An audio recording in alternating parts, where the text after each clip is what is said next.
17 शेतकऱ्यांनी फक्त नोंदणी झाली, अजून येतील ना काही विदाऊट नोंदणीवाले पण आहे. पणन मंडळाकडे नोंदणी राहतील, त्यांच्याकडून त्यांना निरोप जातो. पण काही शेतकरी मोठे पण आहेत, जसे मागच्या वर्षी आपल्याकडे बरेचसे काही विदाऊट नोंदणीवाले पण आले होते आणि त्यांची विक्री बऱ्यापैकी झाली होती. सर किती स्टॉल आहे? 40 स्टॉल आपण त्यांना उपलब्ध करून दिले, तर मिलेट आणि आंबा दोन्हीसाठी. स्टॉल वेळेवर जर अचानक शेतकरी जर वाढले, स्टॉल जर कमी पडले, असं काही होऊ शकतं का? नाही, व्यवस्था करून देऊ त्यांना. मागच्या वर्षी जेवढे होते 40, त्याच्यातले काही 1-2 खाली राहिले होते. मिलेटवाले 1-2 लागलीच निघून गेले होते, पण 40 सफिशियंट आहेत. मागच्या वर्षी होते ना. 8 वर्ष झाले आपण हा महोत्सव चालू केला. हो, काय रिस्पॉन्स आहे? कशी चांगला रिस्पॉन्स आहे ना.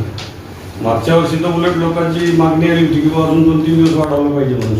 काय होते, आपला मराठवाड्यातला केशर जरा उशिरा येतो आणि हे मुंबईपासून चालू होतो, नाशिक वगैरे इकडून पुन्हा करत आपल्या इथे कार्यक्रम घ्यायलाच लेट होतो आणि आपला आंबा पण उशिरा येतो केशर मराठवाड्यातला. त्यामुळे ती तारीख आपली जरा उशिरा झाली. आपण तशी ऑलरेडी 8 तारखेलाच आदरणीय नानांच्या याच्यामध्ये उद्घाटन ठेवलं होतं, पण तेव्हा नाशिकला चालू असल्यामुळं शेतकरी तिकडं नोंदणी त्यांची झाल्यामुळे तिथला चालू होता, त्यामुळे ते आपल्याला घेता नाही आलं. आणि आता काल आचारसंहिता चालू झाल्यामुळं आपल्याला तो मोठा कार्यक्रम करायचा होता. त्या आचारसंहितेमुळे मंत्री महोदय वगैरे येणार नाही. ते स्टॉलवाल्या शेतकऱ्याच्या हातानं आपण व्यापारी सोडून सगळी शेतकऱ्याच्या हातानंच उद्घाटन करू. महानगरपालिका पण आंबा महोत्सव घेते. महानगरपालिका आणि कृषी उत्पन्न बाजार समिती याचे संयुक्त विद्यमानाने मोठं महोत्सव महापालिकेचं कुठं घेतलंय?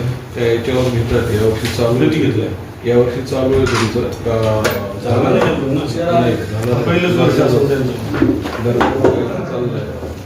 महानगरपालिकेशी बोलून आपण एक मोठा धोका आहे. नाही, आमचं पणन मंडळाशी असतं, पणन मंडळ आणि मार्केट कमिटी असं संयुक्त विद्यमान. आपण केशर आम्हाला मार्केट बरोबर केशर आम्हाला जास्त प्रमोट करण्यासाठी आपण पत्रव्यवहार केलेलं आहे. पणन मंडळाला ज्यांच्याकडे कृषी विभागाकडून पणनकडे नोंदी जातात, त्या शेतकऱ्यांच्या बागा ज्या आहेत त्या किंवा ज्यांना भाग घ्यायचं त्या त्यांच्याकडे ती नोंदी असते, त्यांच्याकडून त्यांना निरोप जातो. अजून आता केशर मार्केटमध्ये यायला वेळ आहे? नाही, आता चालू झालंय ना. तर बऱ्यापैकी केशर मार्केटमध्ये आहे. आपल्याकडे आता मराठवाड्यातून लोक येतात, बीड, धाराशिव तिथले पण शेतकरी येतात. नागरिकांनी या बिना केमिकलचा आंबा,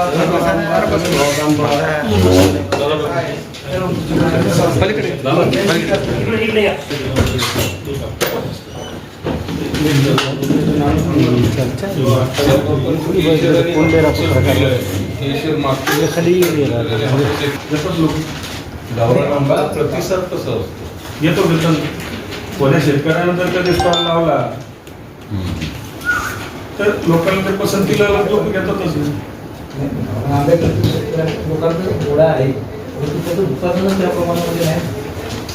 उत्पन्नाचं शेतकरी त्याला प्रोत्साहन, भाव, एवढी जनसंख्या वाढली, उत्पन्न गावरान आंब्याचं उत्पन्न किती होतं. आता केशर आता 2 वर्ष झाडाला आंबा येऊ राहिला. पहिले आपल्या मळ्यातले झाडं पाहिजे होते 50-50, 60-60 वर्षाची झाडं आहेत. सर्वांचे स्वागत.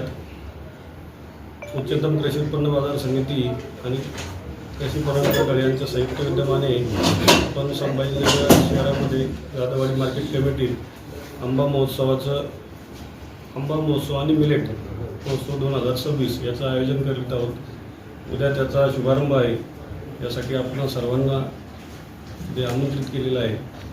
या आंबा महोत्सवाचा शहरवासियांनी आणि ग्रामीणनी सर्वांनी जास्तीत जास्त लाभ घ्यावा आणि शेतकरी ते ग्राहक आणि शुद्ध आंबा नैसर्गिकरित्या पिकलेला बिना केमिकलचा इथं उपलब्ध होणार आहे.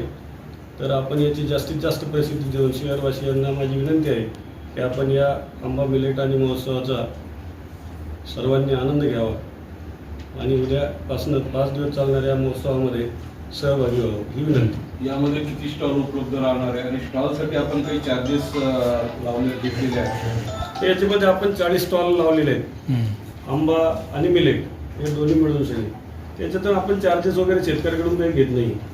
याने फ्री तत्वावर आपण उपलब्ध करून दिलेले आहे. शहरवासियांची एक चांगली पर्वणी याच्यामध्ये असते. आमरस म्हणलं की आंबा चांगला मिळाला पाहिजे. काय प्रमुख पाहुणे नाही, याला जरा काही अडचण आलेली आहे, आचारसंहिता लागलेली आहे. त्यामुळं आपण जे शेतकरी आहेत त्या शेतकऱ्याच्या हाताने याचं उद्घाटन उद्या करणार आहोत आणि याचा जास्तीत जास्त लोकांनी फायदा घ्यावा. जर एखाद्या शेतकऱ्यांनी नोंदणी नसेल केली आणि टायमावर आलं तर त्याच्याजवळ आंबा असेल तर त्यालाही आपण स्टॉल उपलब्ध करून देऊ. त्यामध्ये काही शेतकरी बचत गटाची नोंदणी आपल्याकडे झाली आहे. नाही, मागच्या वेळेस काही महिला बचत गटांनी वगैरे भाग घेतला होता. त्यांना पण आपण इथं जागा उपलब्ध करून देणार आहोत.